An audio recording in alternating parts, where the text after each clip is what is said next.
একটি ছোট গ্রামে, যা পাহাড় ও ঘন জঙ্গলে ঘেরা ছিল, সেখানে ইথান নামে এক ছেলেটি তার প্রিয় কুকুর ম্যাক্সের সঙ্গে বাস করত। ম্যাক্স ছিল একটি বাদামি কুকুর, যার উজ্জ্বল চোখে বুদ্ধিমত্তার ঝলক ফুটে উঠত এবং যার হৃদয় ছিল ভালোবাসায় পূর্ণ। ইথান ও ম্যাক্স ছিল অবিচ্ছেদ্য। সকালবেলা তারা একসঙ্গে ভেড়ার পাল চড়াতে যেত, সন্ধ্যায় বনভ্রমণে বের হতো এবং রাতে তারা তারার নিচে বসে সময় কাটাত। একদিন বন দিয়ে হাঁটার সময় তারা গাছের ভেতর থেকে একটি অদ্ভুত শব্দ শুনতে পেল। সতর্ক হয়ে এগিয়ে গিয়ে দেখল একটি বড় নেকড়ে একটি ছোট হরিণের ওপর আক্রমণ করতে যাচ্ছে।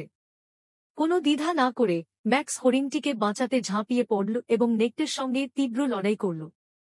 শেষ পর্যন্ত ম্যাক্স নেকড়েটিকে তাড়িয়ে দিতে সক্ষম হল, কিন্তু নিজে গভীরভাবে আহত হয়ে পড়ল। ইথান তার প্রিয় কুকুরটিকে কোলে তুলে নিয়ে বাড়ি ফিরল এবং যত্ন নিয়ে তার ক্ষত সারিয়ে তুলল। সময় গড়িয়ে গেল। ইথান বড় হল আর ম্যাক্স বৃদ্ধ হতে লাগল। সে আর আগের মতো দৌড়াতে পারত না, কিন্তু সে সবসময় ইথানের পাশে থাকত, তাকে রক্ষা করত। এক শীতল রাতে যখন ইথান তার ছোট কুটিরে ঘুমিয়েছিল, তখন হঠাৎ গ্রামে আগুন ধরে গেল। আগুন দ্রুত ছড়িয়ে পড়ল আর ধোঁয়া কুটিরের ভেতর ঢুকে পড়তে লাগল।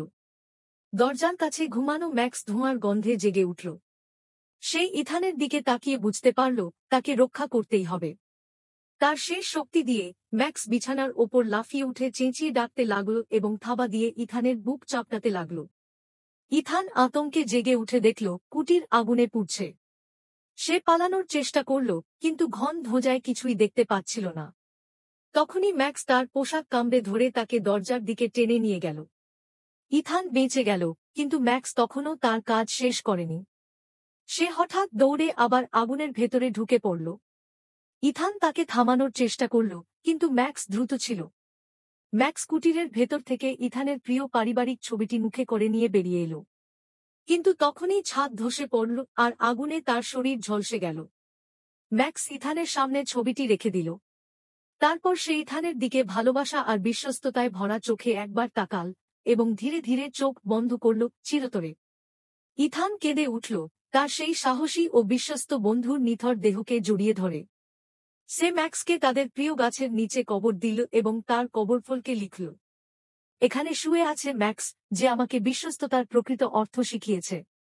সেই দিন থেকে ইথান প্রতিদিন ম্যাক্সের কবরের কাছে যেত, তার সঙ্গে কাটানো মুহূর্তগুলোর কথা মনে করত আর কৃতজ্ঞ হৃদয়ে তার প্রতি ভালোবাসা জানাত। ম্যাক্স চলে গেলেও তার স্মৃতি রয়ে গেল ইথানের হৃদয়ে, এক অনন্ত বিশ্বস্ততার প্রতীক হয়ে।